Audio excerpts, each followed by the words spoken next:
Bonjour, vous êtes sur ma chaîne YouTube et je suis Vincent Andrès et on est là pour un nouveau tuto sur Photoshop où je vais vous expliquer en fait pourquoi cette photo fonctionne et comment il vous faut quelque part raisonner pour pouvoir avoir un résultat probant en fait. Voilà.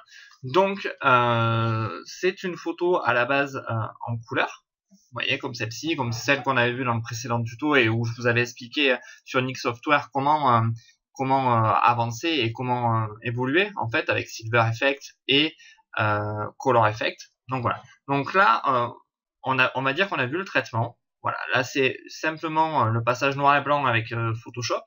Et là, j'ai fait mes modifications avec Silver Effect. En fait, je n'ai travaillé que sur Silver Effect. Le calque noir et blanc de Photoshop me permet juste de voir en fait comment c'était à l'origine si j'avais juste mis ce filtre et mon résultat avec Silver Effect. Donc voilà pourquoi cette photo à mon sens fonctionne. Tout simplement parce que j'ai répété et respecté quelque chose. En fait, je suis parti sur un calque. Voilà. Là, nous avons une part sombre, voilà, une part. Donc là, nous avons du sombre. Toute cette partie-là, c'est sombre. Et là, on attaque le clair. On a une partie, on va dire, à partir de l'âge de là, qui est sombre.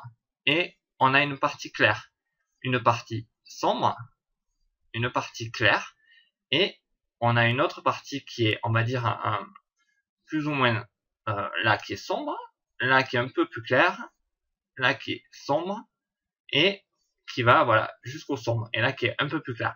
C'est tout simplement en respectant cette hiérarchie en fait, tout simple, que votre photo fonctionne, parce qu'en fait vous allez du plus clair, enfin votre regard est attiré par ce qu'il y a de plus clair, donc automatiquement si vous respectez clair sombre, votre regard est dirigé et pointé. Alors vous allez me dire que, je vais remettre un calque, vous allez me dire qu'à ce niveau-là, sur ce clair-là, c'est limite cramé. Oui, c'est limite cramé, je crois que ça l'est même à 100%, mais c'est pas grave, parce que quelque part, dans les clairs sombres, on tombe directement après sur le regard, qui est là un regard percutant et qui capte en fait l'émotion. Donc voilà, n'hésitez pas à prendre tous ces aspects et vraiment à respecter le sombre clair en fait. Comme ça, vous pouvez avoir des portraits percutants. Donc après, vous allez me dire, voilà, hop, sur ce niveau-là, oui, 16 neuvième. Alors, je suis tombé amoureux du 16 neuvième sur les photos. C'est un truc que j'avais vu avec Sébastien Roignan et qui m'a, pour moi, énormément accroché, qui me plaît. Donc maintenant, c'est vrai que j'ai tendance tout le temps à faire du 16 neuvième sur ces portraits-là. Quoi vous dire de plus? Oui, j'avais une petite astuce à ce niveau-là. Voilà, vous voyez, je n'ai pas comme vous... voilà, ce genre de choses pour diriger ma photo en fait. Hein.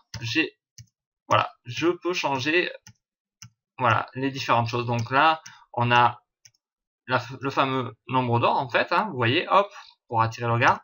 On a le quadrillage des tiers classiques en fait qu'on peut trouver sur les appareils photo et partout. Et là, un quadrillage multiple qui est pas forcément ma tasse de thé. Et moi, j'aime beaucoup celui-là en fait, qui tire vraiment un trait. Et avec deux autres petits traits qui permettent aussi de créer des photos un peu plus dynamiques et qui changent un peu des choses.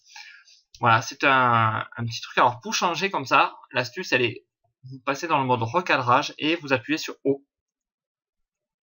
Et comme ça vous pouvez changer continuellement les parties les parties, vous voyez, quadrillées, et sélectionner celle qui correspond le mieux à votre photo.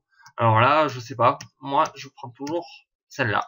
Je sais pas pourquoi, moi c'est celle qui me parle le plus et qui m'aide le mieux dans la direction.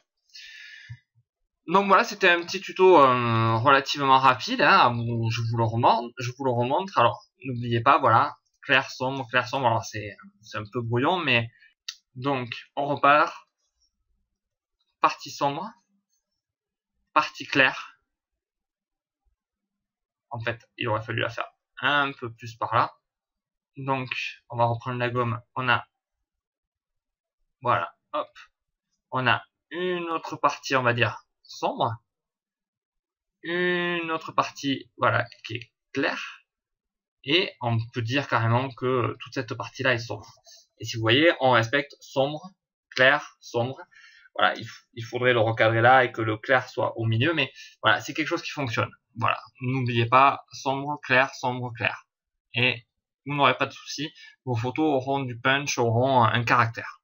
Voilà, j'espère que ce petit tuto, cette petite approche vous a plu. Alors, je sais pas comment les tutos se dérouleront, si je ferai des tutos toutes les semaines ou tous les 15 jours, mais je vais essayer de retrouver une régularité dans mes tutos. Donc voilà, mais maintenant je vous dis, amusez-vous à vos tablettes et n'hésitez pas à faire des photos et à vous familiariser avec tout ça. Merci, au revoir et à bientôt.